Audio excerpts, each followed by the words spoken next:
students, I know that very few of you might have studied in these holidays that were almost 3 or 4 or 5. So before going to the next topic, we still have 4 minutes for the class to start. So I would like to, what I would like to do, I would like to do this, that we can revise the concept that we studied previously, right? So previously we were studying about solubility, but before that we were studying about molarity. What is molarity? It has it has a formula, moles over the volume. And before that, if we go, we studied in detail about the concept of concentration. Okay, what is actually concentration? Concentration क्या होती है? तो concentration से दो further methodologies define हुई. Concentration से दो further methodologies we defined. One was the percentage methodology, how to represent concentration in terms of percentage. And then the second methodology, the second concept, the second idea was molarity. अब percentage से मजीद 4 different formulas we derived different 4 different formulas from the concept of percentage, जिसमें m over m था, m over v था, v over v था और v over m था, right? इसकी हमने practice की with the numericals. After that we studied about molarity. Mole concept को हमने brush up किया, revise किया. We refreshed that concept of the mole concept. और फिर मोल कॉन्सेप्ट से मोलैरिटी कैसे कैलकुलेट करते हैं, we studied it in detail. फिर इसके बाद हमने सॉल्युबिलिटी के ऊपर बात की. आज सॉल्युबिलिटी से जल्दी से इसको रिवाइज कर लेते हैं, रिव्यू कर लेते हैं कि what is actually solubility. We already know the concept of solubility. तो व्हाट इज सॉल्युबिलिटी? इसको आसान लफ्जों में हम कहते हैं कि सोल्यूट को डिसॉल्व करने की कैपेसिटी इन अ सॉल्वेंट, कितना सोल्यूट जो है एक सॉल्वेंट के अंदर डिसॉल्व होता है, that concept is called solubility. That phenomena is called solubility. That idea is called solubility. अब सॉल्यूशन कैसे बनता है? सॉल्यूशन जो है वो दो डिफरेंट कंपोनेंट्स जब मिक्स होते हैं तो तब सॉल्यूशन बनता है. पहला कंपोनेंट सॉल्यूट, दूसरा कंपोनेंट सॉल्वेंट. अब solute is that component of a solution कि जो लेसर अमाउंट में होता है. जैसे कि अगर मैंने शुगर सोल्यूशन बनाना है, चीनी वाला पानी बनाना है आसान लफ्जों में, तो चीनी जो है या जो शुगर है that is the solute. And what is water? Water is the solvent. Solvent is that component in which we are dissolving. Solvent is that component in which we are dissolving the substance, right? Third point what is the third point? Third point is this कि chemistry के reference से what is in the terms of chemistry, that solubility is the number of grams of solute. It is the number of grams of solute dissolved in 100 grams of a solvent to prepare a saturated solution. कैसा solution बनाना है? Saturated solution. आप पहले पढ़ चुके हैं कि saturated solution क्या होता है. Saturated solution is that solution जिसमें जितनी उसकी amount है solute की dissolve करने की, उतना ही solute आप उसके अंदर dissolve कर देते हैं. This is the idea of concept of saturated solution. तो solubility क्या है? आसान लफ्जों में एक लेमैन की डेफिनेशन है कि कितना सोल्यूट जो है कितने सॉल्वेंट में डिसॉल्व होगा. ठीक है? First definition is a layman's definition. The second definition is a chemistry person definition. क्योंकि आप लोग केमिस्ट्री के स्टूडेंट्स हैं, you are scientific knowledgeable students, so you must be knowing the second definition in terms of grams and in terms of a particular and a specific temperature. फिर solubility की हमने factors पढ़े कि solubility जो है वो 3 different factors के ऊपर डिपेंडेंट है. 3 इवेंट्स होते हैं, 3 डिफरेंट आइडियाज हैं जो अफेक्ट करते हैं solubility को. पहला LDL, लाइक डिसॉल्व लाइक. जो जैसा होगा वो अपने जैसे को ही डिसॉल्व करेगा. ये ना सोचिएगा कि कोई पोलर सॉल्वेंट होगा, कोई अगर वाटर है तो वाटर किसी नॉन पोलर सॉल्वेंट को डिसॉल्व नहीं करेगा. पोलैरिटी का कॉन्सेप्ट आपको पता है, फॉर्मेशन ऑफ पोल्स. ठीक है? पार्शियल पॉजिटिव चार्ज आ जाता है, पार्शियल नेगेटिव चार्ज आ जाता है. तो पानी जो है वो किसी ऐसी सब्सटेंस को डिसॉल्व करेगा, किसी ऐसे सोल्यूट को डिसॉल्व करेगा कि जिसके अंदर क्या हो, जिसके अंदर पोल्स हो, जिसके ऊपर कोई चार्ज हो. जैसे कि पानी जो है वो नमक को डिसॉल्व बड़ा अच्छा करता है, क्योंकि नमक के ऊपर when you talk about salt, that has a formula Na positive and Cl negative. तो when Na is also positive और Cl इज अगेन नेगेटिव, तो वाटर के ऊपर क्या चार्ज होता है? ऑक्सीजन के ऊपर पार्शियल पॉजिटिव होता है कि पार्शियल नेगेटिव होते हैं? मैं भूल गया हूँ। पार्शियल नेगेटिव, हाइड्रोजन के ऊपर पार्शियल पॉजिटिव और इस हाइड्रोजन के ऊपर भी पार्शियल पॉजिटिव। ठीक है, ये ऑक्सीजन जो है क्योंकि उसके ऊपर पार्शियल नेगेटिव चार्ज है, तो what will be happening, this will be happening, ये इस सोडियम को अट्रैक्ट करेगा। लेकिन क्लोरीन के ऊपर जो क्लोराइड है उसके ऊपर नेगेटिव चार्ज है, उसको वाटर का कौन सा हिस्सा अट्रैक्ट करेगा? वाटर का पार्शियल पॉजिटिव हिस्सा इसके ऊपर अट्रैक्ट करेगा, क्योंकि opposite charges attract each other, like dissolve like. इसके ऊपर भी चार्जेस हैं और इसके ऊपर भी चार्ज है, चाहे पार्शियल है लेकिन स्टिल चार्ज इज देयर। तो सिंस चार्ज इज देयर, तो what will be happening, this will be happening that like dissolve like, LDL concept. Then we studied the solute solvent interactions, one of my favorite topics in the whole chemistry. Okay, this concept you have already studied. Like dissolves like, what happened when like dissolve like? Polar substance will be dissolved in polar substances, non-polar substances will be dissolved in non-polar substances, polar substances cannot be dissolved in non-polar substances, and non-polar substances cannot be dissolved in polar substances. ठीक है, तो सारा idea ये है, like dissolve like का concept है। शाबाश। Then solute solvent interaction, very technical point, कि एक सब्सटेंस को दूसरे सब्सटेंस के अंदर डिसॉल्व करने के लिए 3 different steps, 3 different mechanisms, 3 different levels में से गुजरना पड़ता है to make the concept of solution successful. To dissolve one substance in another substance, 3 events must occur and they are dependent on each other. याद रखिएगा कि जो डिसॉल्विंग का प्रोसेस है ये 3 डिफरेंट मेथड से, 3 डिफरेंट लेवल से गुजरता है, जो कि डिपेंडेंट है एक दूसरे के ऊपर, इंडिपेंडेंट नहीं है। डिपेंडेंट अभी चल के देखते हैं कि कैसे। सबसे पहला part, solute particles must separate from each other. Solute के जो पार्टिकल्स हैं, जैसे कि शुगर सोल्यूशन आपने बनाना है या सॉल्ट सोल्यूशन, चले सॉल्ट सोल्यूशन को लेकर चलते हैं, सोडियम क्लोराइड एंड वाटर। इसमें सोल्यूट जो है सोडियम क्लोराइड है, सॉल्वेंट जो है वो वाटर है। अब इनका सोल्यूशन बनाना है तो कैसे 3 स्टेप्स में से गुजरना पड़ेगा, let's see from the example. पहला step, solute particles must separate from each other. पहला स्टेप जो है बेटा ये वाला, solute particle must separate from each other, यानी कि जो नमक के पार्टिकल्स हैं, सोडियम और क्लोराइड, जो सोडियम क्लोराइड है उनको अलहदा होना है, सोडियम को अलहदा होना है, क्लोराइड को अलहदा होना है, फिर ही तो पानी आएगा ना, फिर ही तो वो जो स्पेसेस इनके बीच में बनेगी, फिर ही तो उनको सराउंड होगी। आगे चल के नेक्स्ट स्लाइड में यू कैन सी क्लियरली कि what is the actual mechanism. First step हो गया, नमक अलहदा हो गया, sorry. Second step, solvent particles must separate to provide space for solute particles. अब जो सॉल्वेंट के पार्टिकल्स से पानी जो था, अब उसको भी स्पेसिंग देनी पड़ेगी। किसको, किसके लिए? वो जो नमक के पार्टिकल्स थे, सोडियम और क्लोराइड की जो आयंस अलग हुई थी, उनको स्पेस देने के लिए। ठीक है, और आखिरी जब उन्होंने एक दूसरे की स्पेसेस फिलअप कर ली, फिर उनको they have to mix up with each other, they have to attract. यहां पे वो कॉन्सेप्ट आता है बच्चों, लाइक डिसॉल्व लाइक का, LDL। अगर वो लाइक ही नहीं होंगे, एक जैसे ही नहीं होंगे, तो वो अट्रैक्ट नहीं करेंगे, और अगर अट्रैक्ट नहीं करेंगे तो वो मिक्सअप भी नहीं करेंगे, और अगर मिक्सअप नहीं करेंगे तो जो कॉन्सेप्ट है डिसॉल्विंग का वो सक्सेसफुल नहीं होगा।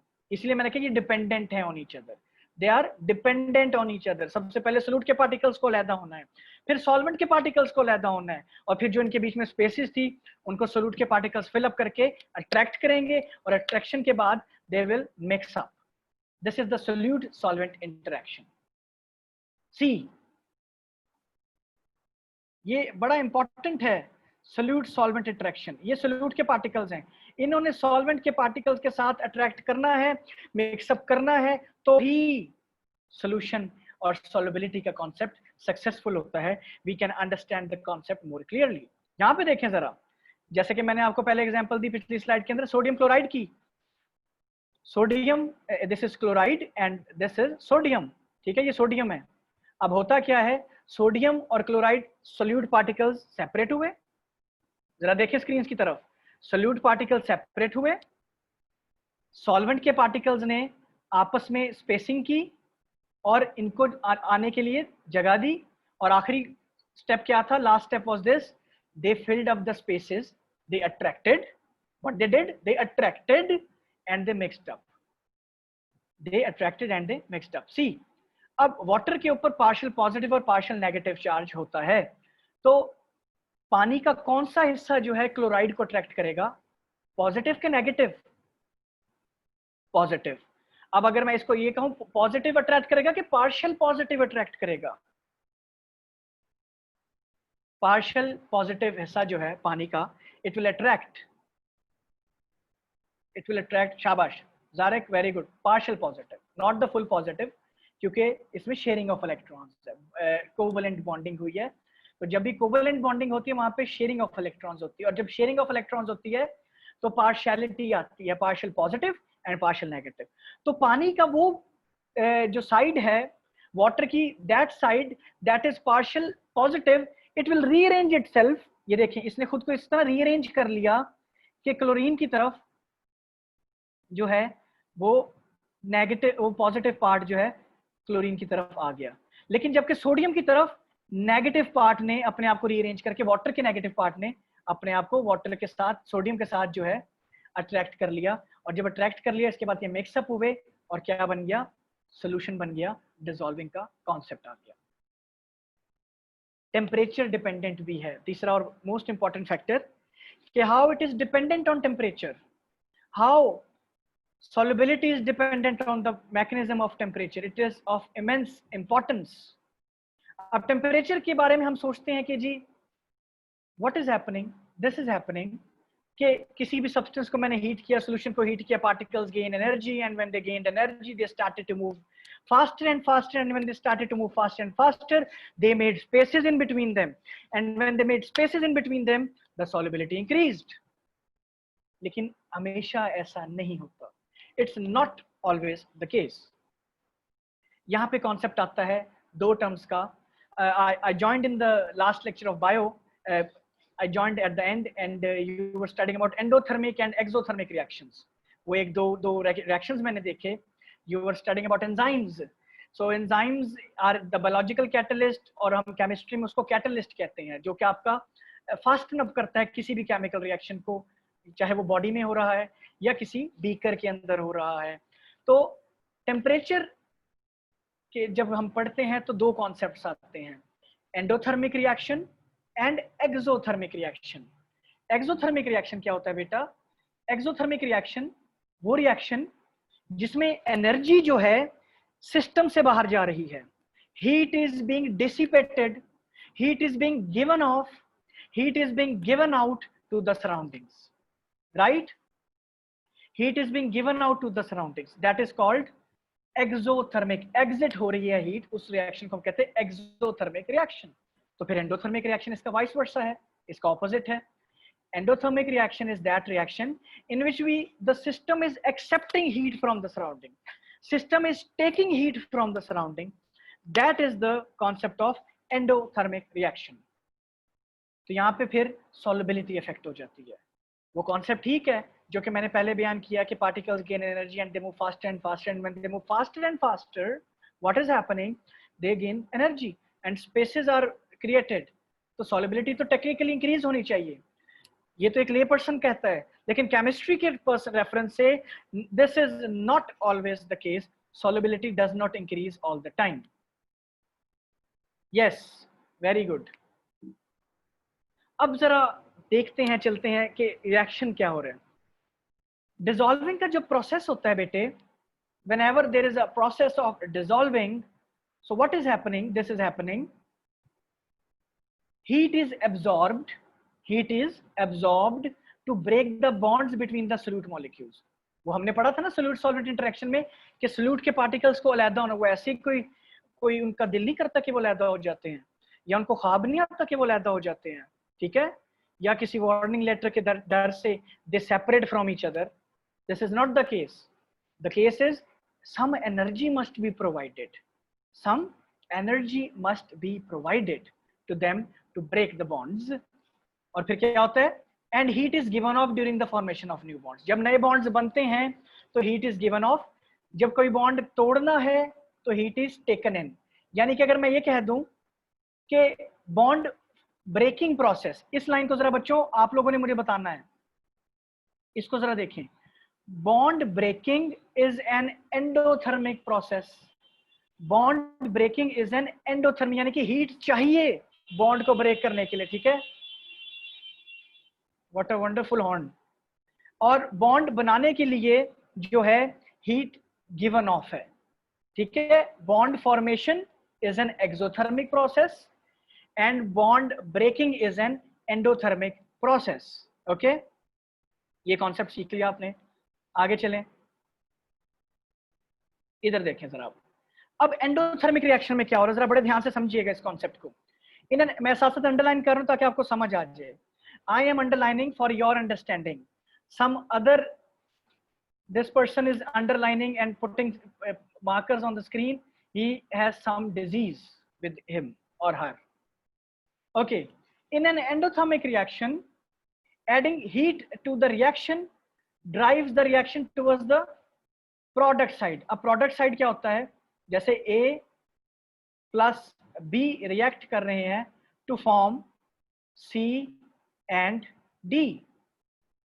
This is the reaction side and this is the product side. ठीक है? लेफ्ट साइड को हम रिएक्टेंट्स कहते हैं, राइट साइड को हम प्रोडक्ट साइड कहते हैं. अब एंडोथर्मिक रिएक्शन में क्या होता है? एंडोथर्मिक रिएक्शन में आपने हीट एब्जॉर्ब की, आपने मतलब कि सिस्टम ने, ठीक है, रिएक्शन ने, रिएक्शन जो बीकर है, जो वेसल है, उसने हीट एब्जॉर्ब की from the surroundings. What happened? This happened. Adding heat to the reaction drives the reaction towards the product side. अब इन्होंने एनर्जी गेन कर ली, हीट गेन कर ली. अब क्या हुआ? जब इन्होंने हीट गेन कर ली तो क्या हुआ? They started to gain energy. And when they started to gain energy तो रिएक्शन ज्यादा जल्दी होगा क्योंकि इंटरेक्शन इंक्रीज कर गया. जब इंटरेक्शन इंक्रीज कर गया तो रिएक्शन फॉरवर्ड को चला गया, प्रोडक्ट साइड को चला गया. This means that increasing the temperature increases the solubility. ये कॉन्सेप्ट समझें. Increasing the temperature endothermic reaction में बता रहा हूं, जिसमें हीट आपने एब्जॉर्ब की. जब हीट एब्जॉर्ब कर लिया आपने तो पार्टिकल्स ने एनर्जी गेन करना शुरू कर दी. और जब पार्टिकल्स ने एनर्जी गेन करना शुरू कर दी तो व्हाट हैपेंड? दिस हैपेंड के टेम्परेचर इंक्रीज कर गया. और जब टेम्परेचर इंक्रीज कर गया तो सॉल्युबिलिटी भी इंक्रीज कर गई. लेकिन एक्सोथर्मिक रिएक्शन में क्या होता है बच्चों? एक्सोथर्मिक रिएक्शन में एनर्जी जा रही है, एनर्जी एग्जिट हो रही है from your system, from the reaction vessel. उस बीकर के अंदर से, ये एक्सोथर्मिक रिएक्शन के अंदर से एनर्जी बाहर की तरफ जा रही है. Energy is being dissipated to the surroundings, not from the surroundings but to the surroundings. Energy is being dissipated. और जब एनर्जी डिसिपेट हो रही है, एनर्जी बाहर को जा रही है, तो रिएक्शन का टेम्परेचर क्या हुआ? रिएक्शन का टेम्परेचर ऑटोमेटिकली कम हो गया. ऑल्दो आप टेम्परेचर इंक्रीज कर रहे थे, although you were increasing the temperature, लेकिन चूंकि एक्सोथर्मिक रिएक्शन, वो जो टेम्परेचर आप इंक्रीज कर रहे थे एक्सोथर्मिक के केस में, वो तो सारी एनर्जी बाहर जा रही है. और जब सारी एनर्जी बाहर जा रही है तो सॉल्युबिलिटी डिक्रीज हो रही है. सॉल्युबिलिटी क्या हो रही है? डिक्रीज हो रही है. इस लाइन को जरा हम एक दफा पढ़ लेते हैं. It's from your book. In an exothermic reaction the given heat given off is greater than the heat that is absorbed. याद रखें, बॉन्ड्स को ब्रेक करने के लिए जो एनर्जी चाहिए उससे ज्यादा तो एनर्जी बाहर को जा रही है, उससे ज्यादा तो एनर्जी एग्जिट हो रही है. तो फिर बॉन्ड्स तो टूट नहीं रहे. और जब बॉन्ड्स टूट ही नहीं रहे तो सोल्यूट पार्टिकल्स नहीं ब्रेक हो रहे. और जब सोल्यूट पार्टिकल्स ब्रेक नहीं हो रहे तो सॉल्युबिलिटी होगी. एलडीएल का कॉन्सेप्ट, सोल्यूट सॉल्वेंट इंटरेक्शन का पहला concept, solute particles must break. वो तो हो ही नहीं रहा. और जब वो हो नहीं रहा तो फिर सॉल्युबिलिटी डिक्रीज कर जाएगी. Solubility will decrease. This means that increasing the temperature decreases the solubility of the solute.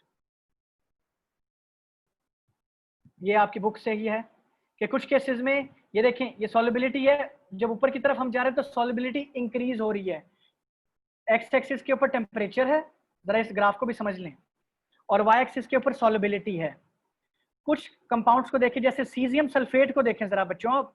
Caesium sulphate को टेम्परेचर बढ़ाने से इसकी सॉल्युबिलिटी क्या होगी, कम हो गई। इसका मतलब ये हुआ ये एक्सोथर्मिक रिएक्शन होगा, ठीक है। लेकिन ये पोटेशियम नाइट्रेट को जरा आप देखिए, KNO3, इसका टेम्परेचर जैसे जैसे बढ़ रहा है, ये ग्रीन लाइन को देखें, तो सॉल्युबिलिटी भी क्या कर रही है, बढ़ रही है। इसका मतलब ये हुआ ये एंडोथर्मिक रिएक्शन है, ठीक है।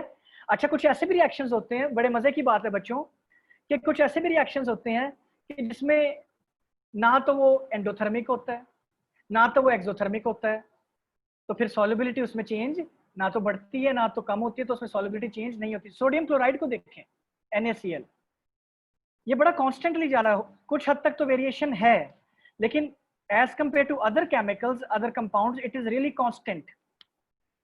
तो सोडियम क्लोराइड के केस में कभी अगर आप ग्लास में नमक डालें तो कभी आपको फील हो वो ग्लास गर्म हो गया, एक्सोथर्मिक रिएक्शन नहीं। या कभी आप फील करें हो सोडियम क्लोराइड का जो सोल्यूशन है उसमें से बबलिंग हो रही है, कभी भी नहीं ऐसा हुआ, ठीक है।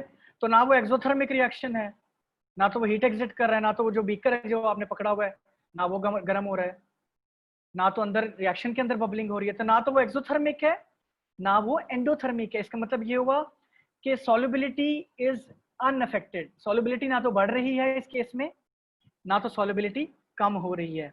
याद रखें, पेपर में इसके ऊपर स्टार बनाए, आपकी बुक के अंदर ये डायग्राम है, पेपर में आपको एग्जांपल आनी चाहिए कि when heat is given of, यानी कि एक्सोथर्मिक रिएक्शन है, तो what is happening, caesium sulphate की आप एग्जांपल दे सकते हैं।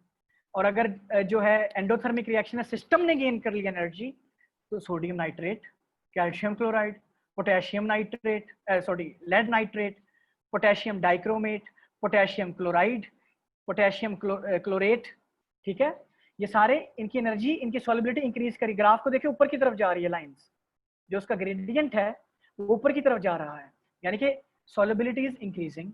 लेकिन सोडियम क्लोराइड वाहिद वो केस है जिसमें ना तो सॉल्युबिलिटी डिक्रीज हो रही है ना तो सॉल्युबिलिटी इंक्रीज हो रही है। तो ऐसा केस जिसमें ना तो सॉल्युबिलिटी डिक्रीज हो रही हो ना तो सॉल्युबिलिटी इंक्रीज हो रही हो, इसमें नो हीट चेंज है, ना तो हीट गिवन ऑफ है ना तो हीट गिवन टेकन इन है। तो ठीक है, ये आपने पॉइंट याद रखने। 3 केसेस हमने पढ़े, एंडोथर्मिक रिएक्शन, एक्सोथर्मिक रिएक्शन और no reaction, no heat change, sodium chloride. Last topic, still I have 12 minutes, मैं तो अपने टाइम पे ही क्लास छोड़ूंगा। Comparison of solution, suspension and colloid. Solution आप लोग पढ़ चुके हैं कि व्हाट इज एक्चुअली सॉल्यूशन। आपके नॉलेज के लिए, आपके रिवीजन के लिए I have put up the definitions for your reference कि what is the solution. A solution is a special type of homogeneous mixture composed of 2 or more than 2 substances, जिसमें से एक सब्सटेंस सोल्यूट होती है, दूसरी substance solvent होती है, और जब ये मिक्सअप हो जाते हैं तो सॉल्यूशन बन जाता है। फिर कोलॉइड क्या होता है, ये इंपॉर्टेंट टॉपिक्स हैं। लास्ट टॉपिक है हमारे चैप्टर का, अगर आज कोशिश करूंगा कि चैप्टर कंप्लीट हो जाए, 6th chapter. A colloid is a type of homogeneous mixture, ये टर्म जरा सीखें। A colloid is a type of homogeneous mixture in which the dispersed particles do not settle out. Colloid के अंदर particles settle out नहीं होते, वो completely dissolve नहीं होते, वो जो है सॉल्यूशन के अंदर डिस्पर्स्ड रहते हैं, ठीक है, वो सॉल्यूशन के अंदर इंटैक्ट रहते हैं। ये मैं आपको अभी समझाता हूँ फ्रॉम द डायग्राम। डिस्पर्स्ड का मतलब कि वो नीचे डिसॉल्व नहीं हो जाते, वो नीचे बैठ नहीं जाते, they don't settle down eight the bottom, वो उसी पानी के अंदर जो है वो घुले रहते हैं। जैसे कि वो व्हाट वी से, आगे चल के I will tell you the example. The insoluble particles in the mixture are microscopic. क्या होते हैं ये माइक्रोस्कोपिक होते हैं, बड़े छोटे होते हैं। आप इनको नेकेड आई से नहीं देख सकते कि जैसे ग्लास में आप जी कोलॉइड को देख रहे, they are microscopic. You have to see, you can not see under the naked eye, you have to see under certain apparatus, ठीक है, under certain equipment you have to see this colloid with particle sizes between 1 and 100 nanometers, 1000 nanometre, sorry, इतने छोटे के particles होते हैं कि आप इनको ऐसे नहीं देख सकते, इनको you have to see under certain microscope, ठीक है। नैनोमीटर की जब आप बात होती है तो केमिस्ट्री के टर्म में एक ब्रांच ऑफ केमिस्ट्री है नैनो केमिस्ट्री। आजकल बहुत इस पे काम हो रहा है नैनो साइंसेस के ऊपर, ड्रग डिलीवरी साइंसेस के ऊपर, ड्रग डिलीवरी केमिस्ट्री के ऊपर। तो उसमें नैनो केमिस्ट्री एक कॉन्सेप्ट है, ठीक है। अब नैनो पार्टिकल्स को देखने के लिए XRD है, ठीक है, XPS है, XRD एक्सरे डाइफ्रैक्शन है, XPS है, ठीक है, फोटोन स्पेक्ट्रोस्कोपी के डिफरेंट मैकेनिज्म्स है, उसके थ्रू आप लोग ये पार्टिकल्स को देख सकते हैं। फिर सस्पेंशन क्या होता है in chemistry? A suspension is a heterogeneous mixture of a fluid and solid particles. In order to be a suspension, the particles must not dissolve in the fluid. Suspension कुछ भी हो सकता है, ठीक है। सस्पेंशन को आप नेकेड आई से भी देख सकते हैं। नेक्स्ट पॉइंट पे मैं जाऊंगा, ये जरा देखिएगा बेटे, आपने क्वेश्चन किया मुझसे कि what is a solution. Solution होता है होमोजीनियस मिक्सचर, ये देखें होमोजीनियस मिक्सचर बन गया। फिर कोलॉइड क्या होता है? कोलॉइड ये भी होमोजीनियस है क्योंकि, लेकिन इसमें पार्टिकल्स जो है वो डिस्पर्स्ड है। ये देखें बच्चों, आपने मुझसे क्वेश्चन किया था कि what is the meaning of dispersed. Dispersed mean कि वो लिक्विड के अंदर स्कैटर्ड हैं, ठीक है, they are not dissolved, they are not settled at the bottom, bottom के ऊपर सेटल नहीं है, लेकिन वो लिक्विड के अंदर ही, उस सिस्टम के अंदर ही वो डिस्पर्स्ड हैं, अपनी अपनी जगह के ऊपर वो फिक्स्ड पोजीशन पे मूव करें। लेकिन अभी तो ये माइक्रोस्कोपिक लेवल पे आप देख रहे हैं, इसको आप नेकेड आई से नहीं देख सकते। ये भी किसी ने जो बनाई है पिक्चर, ये कोई जस्ट रफ स्केच, लेकिन रियलिटी में when you want to see a colloid, so you can not see a colloid with a naked eye, you can not see the particles. लेकिन कोलॉइड के पार्टिकल्स में एक effect है जिसको हम Tyndall effect कहते हैं। बच्चों ये लिख लें, बुक में आपके है Tyndall, TYNDALL,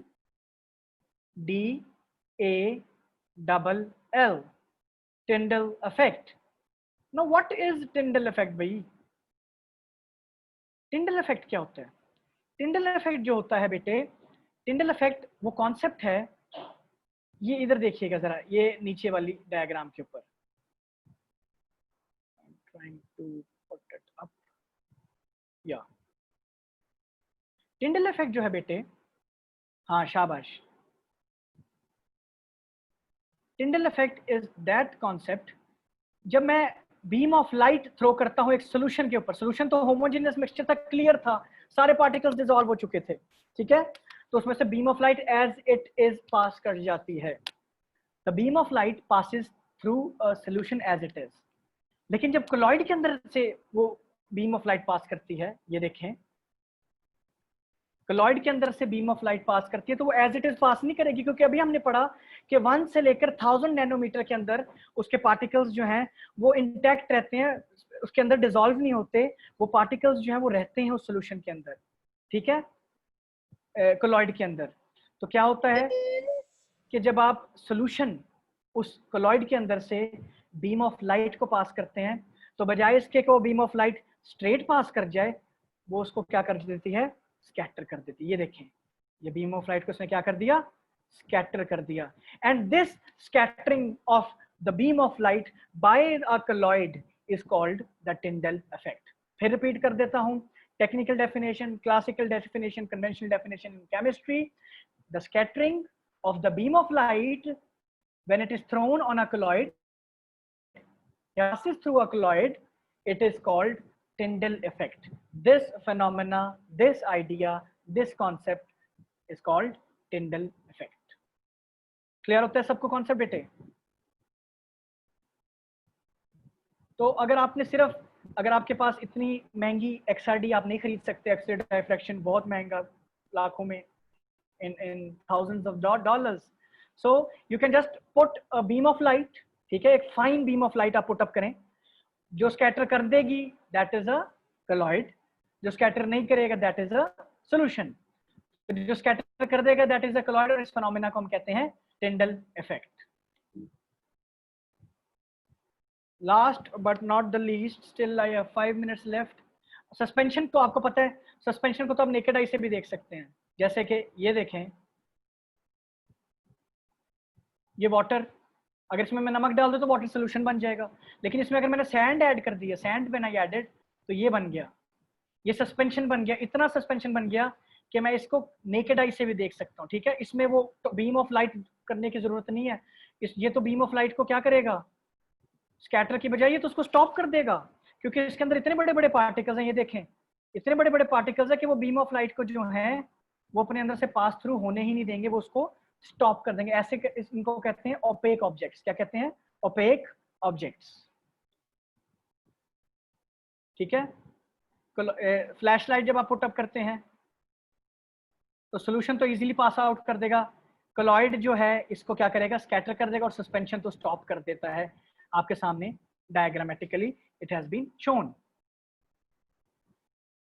last but not the least बच्चों, ये एक कंपैरिजन है, आपके लॉन्ग क्वेश्चन में आ जाता है, आपके लास्ट टॉपिक पे है 6th चैप्टर के, कि what are the comparisons of a solution, colloid and suspension. तो आपको कंपैरिजन आना चाहिए। कंपैरिजन में क्या होता है, पार्टिकल साइज सॉल्यूशन का बहुत छोटा होता है, ठीक है, particle size is very less, इसलिए तो वो बीम ऑफ लाइट को पास कर देता है। लेकिन कोलॉइड में हमने पढ़ा 1 से लेकर 100 तक, 100 नैनोमीटर का जो होता है कोलॉइड के पार्टिकल्स होते हैं। एंड लास्ट सस्पेंशन में more than 100 nanometer, it can be seen from the naked eye. Colloid Tyndall effect show करता है। सॉल्यूशन की जो प्रॉपर्टी होती है, it has a clear appearance, colloid की क्लाउडी अपीयरेंस होती है और सस्पेंशन की भी क्लाउडी अपीयरेंस होती है। Solution is a homogeneous mixture, colloid दोनों हो सकता है, होमोजीनियस भी हो सकता है, हेट्रोजीनियस भी हो सकता है, ठीक है, लेकिन सस्पेंशन ऑल इन ऑल जो होता है हेट्रोजीनियस होता है। सॉल्यूशन ट्रांसपेरेंट होता है, क्या होता है, ट्रांसपेरेंट होता है, अक्सर कलर्ड होता है, जैसे कि अभी पीछे कॉपर सल्फेट का जब आपने सॉल्यूशन देखा, ये वाला देखें, ये क्या है, कलर्ड है, ठीक है, लेकिन सोडियम क्लोराइड की जब आप एग्जांपल लेते हैं वो ट्रांसपेरेंट भी हो सकता है, ठीक है। कोलॉइड जो होता है ऑफन ट्रांसलूसेंट, ट्रांसलूसेंट के कुछ लाइट को पास थ्रू करने देता है, और ओपेक भी होता है कोलॉइड, लेकिन transparent most of the time होता है, क्योंकि नेकेड आई से आप उसको देख नहीं सकते, लेकिन ये टिंडल इफेक्ट शो करता है, सिर्फ कोलॉइड जो है वो टिंडल इफेक्ट शो करता है। सस्पेंशन ऑफन ओपेक होता है, इसको सेपरेट, सॉल्यूशन को आप सेपरेट नहीं कर सकते, ठीक है, कोलॉइड को भी सेपरेट नहीं कर सकते, लेकिन सस्पेंशन को हम सेपरेट कर सकते हैं। मुख्तलिफ टेक्निक्स हैं, सेंट्रीफ्यूजिंग है, फिल्ट्रेशन है, डिजॉल्विंग है, सब्लिमेशन है, वो आपका कॉन्सेप्ट नहीं है, लेकिन सिंपल आप समझें कि सस्पेंशन को we can separate. Filterability, salt solution जो था पहले भी मैंने आपको बताया था, इतना क्लियर सोल्यूशन होता है, डिजॉल्व हो जाते हैं पार्टिकल्स कि वो फिल्टर पेपर के अंदर से भी पास थ्रू कर जाते हैं, ठीक है, they pass through the filter paper.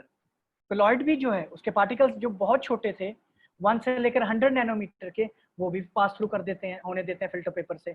लेकिन सस्पेंशन के जो पार्टिकल्स थे, ये देखें, सस्पेंशन के पार्टिकल्स इतने बड़े होते हैं कि अगर मैं इसको फिल्टर पेपर के अंदर से पास थ्रू करूं, ठीक है, इसको अगर मैं फिल्टर पेपर के अंदर से पास थ्रू करूं तो सैंड के पार्टिकल्स ऊपर आ जाएंगे और वाटर जो है वो नीचे पास आउट कर जाएगा। तो suspension can be separated by filtration. Here children, congratulations to you all. Our chapter number 6 has ended. Any questions, feel free to ask. Yes.